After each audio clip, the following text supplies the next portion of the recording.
Hello, my name is Sasha, and I'm a student at the Ohio State University, and I'm so excited to talk to you guys about sleep today. This presentation will hopefully provide you with some tips on how you can get a better night's sleep. So first of all, let's talk about how you share a lot of experiences with other people. Some of these things include maybe you're not able to get off your phone at night and you just can't fall asleep, or maybe your mind is just too busy to let you sleep at night.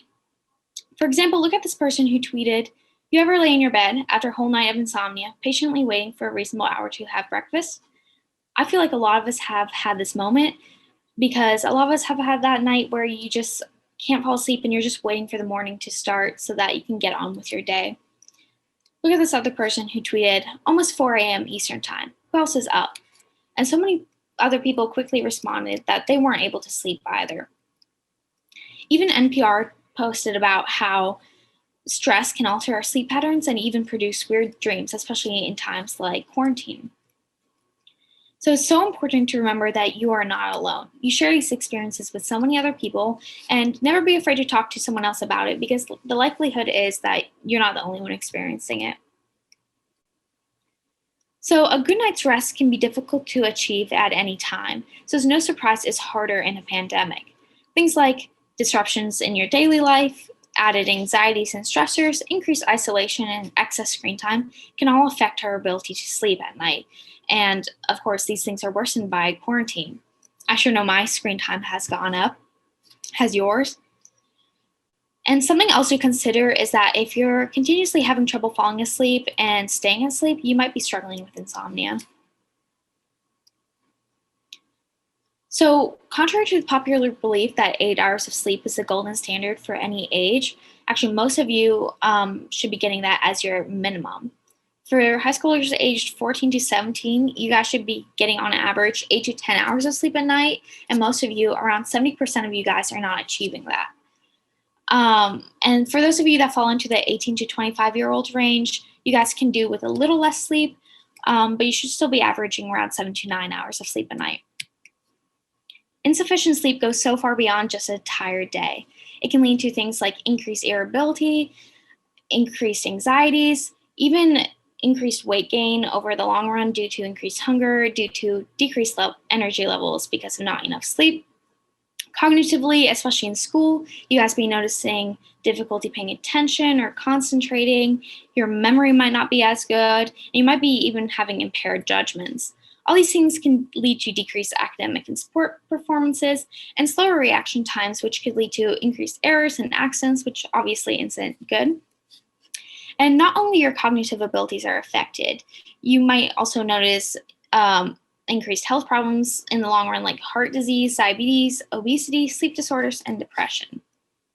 So as many of you are approaching driving age or at driving age and are driving at school, it's so important that we talk about how lack of sleep can affect your driving abilities, especially as new drivers. It's not something that's talked about a lot. So let's watch this PSA on how drowsy driving can be super dangerous. I was driving back from Columbia, South Carolina. I fell asleep at the wheel for 3 to 5 seconds. Within those 3 to 5 seconds, my whole entire life changed. My friend just for a minute nodded off. The car rolled 1.5 times and I was thrown out the side window and hit my head. I feel like I lost 10 years of my life. That macho mentality, we just say, I'm almost home. But if I was to talk to my 19-year-old self, I would say that you're not invincible. My friends and I made a decision to drive when we shouldn't be driving. You do not understand how fast it happens. My life changed in a blink of an eye, literally. Caffeine is not going to keep you awake. Your friends might not keep you awake. Music might not keep you awake. So please, please, if you are sleepy, pull over. Find somewhere to sleep. Don't get in the car. You might die, you might kill somebody else, and I'm telling you that it is not a gamble that's worth it. So as you can see, not getting enough sleep at night can affect your life and so many others in just a matter of seconds. So it's so important that you're getting that good night's rest so you can drive safely. And also remember, if you weren't able to sleep well and you're driving tired, make sure you're pulling over to a safe location and getting that power nap in before you continue with your drive so you don't end up in an accident. So along with that, there were so many other reasons to sleep soundly. Some of these reasons include your immune system getting boosted, reduction of stress, improved mood, improvements in your academic and sport performances, better heart health in general, and even your lifespan can lengthen by years if you're consistently getting a good night's rest. There's a great TED Talk on this by Matt Walker on how sleep is your superpower if you're interested in checking that out. So we're going to provide you with some tips on how you can get better sleep. So one of the first things you can do is develop a routine. It's so important that you keep a consistent sleep schedule and you're getting up at the same time every day and going to bed at the same time so that you're able to get that consistent good sleep. I know a lot of us like to sleep in on the weekends, especially after a long week of school, but it's so important and you'll feel better rested in the long run if you're still setting your alarms and getting up not too much past your usual time so that your sleep schedule isn't altered and you're able to fall asleep every night. It's also so important that you exercise regularly, though try avoiding doing it too close to bedtime because then that can keep you awake. Along with maintaining a healthy diet can help you sleep better at night. As for naps, try to limit them to less than 30 minutes and no later than 4 p.m. I know that can be hard times with school and extracurriculars, but it's really important that you're not taking those naps too late in the day because then you might feel too rested before going to bed and might prove difficult to sleep. As for the evenings, start dimming your lights so that your body can start preparing for sleep mode. And if you tend to get hungry before bed, try to eat something light and healthy. Don't try not to eat anything too large before bedtime because that might keep you up with an upset stomach or just keep you awake in general. So try to push those heavier meals earlier in the day and keep it lighter before bedtime. As for caffeine, as most of us know, it affects our sleep. That's why most of us take it to stay awake, right?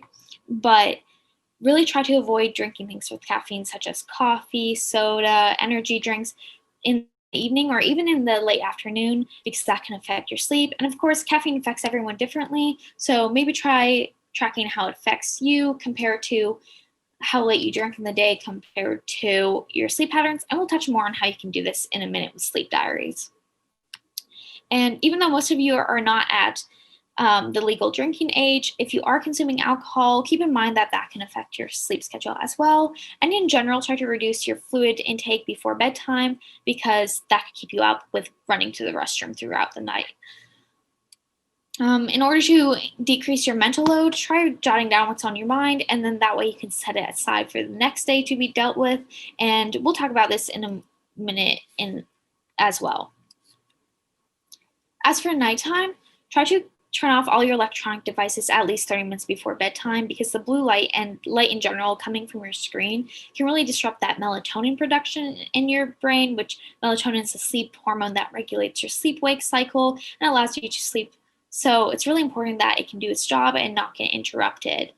If you absolutely have to be on your phone at night, I know most devices let you turn off the blue light feature on your screen, and doing that in addition to dimming the screen brightness, that might help your melatonin still be able to be produced. But the absolute best thing you can do is turn those off at least 30 minutes before getting into bed.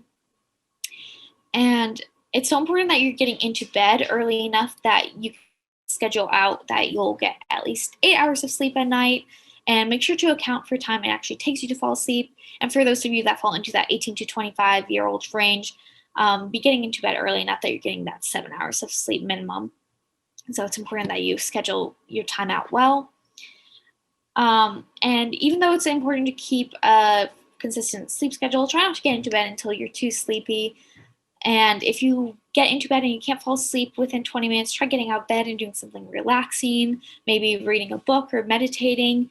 And then once you're feeling more tired, more relaxed, then try getting into bed again, try falling asleep, and repeat that pattern if you're still not able to sleep.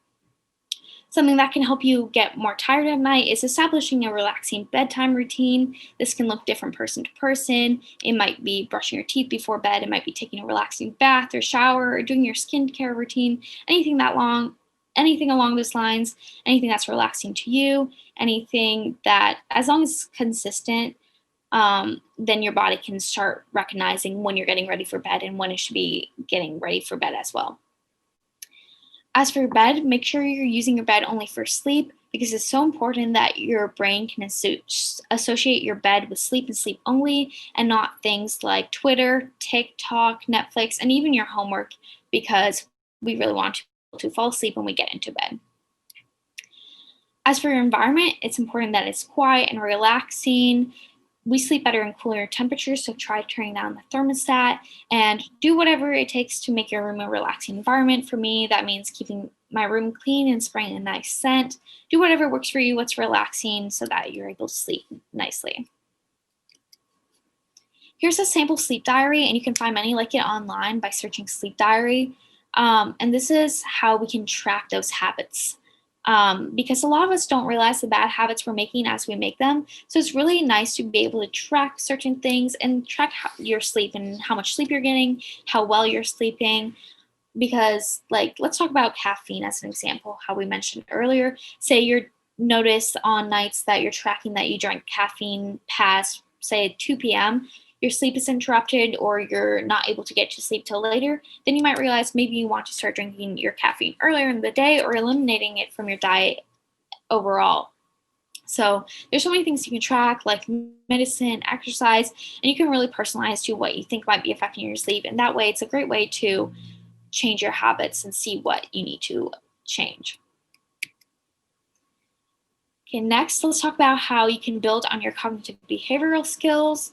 One thing you can do before bed is just write down a list of all the negative things that happened that day and all the positive things that happened that day. So that way you can take in all the bad and the good. Definitely focus on the good.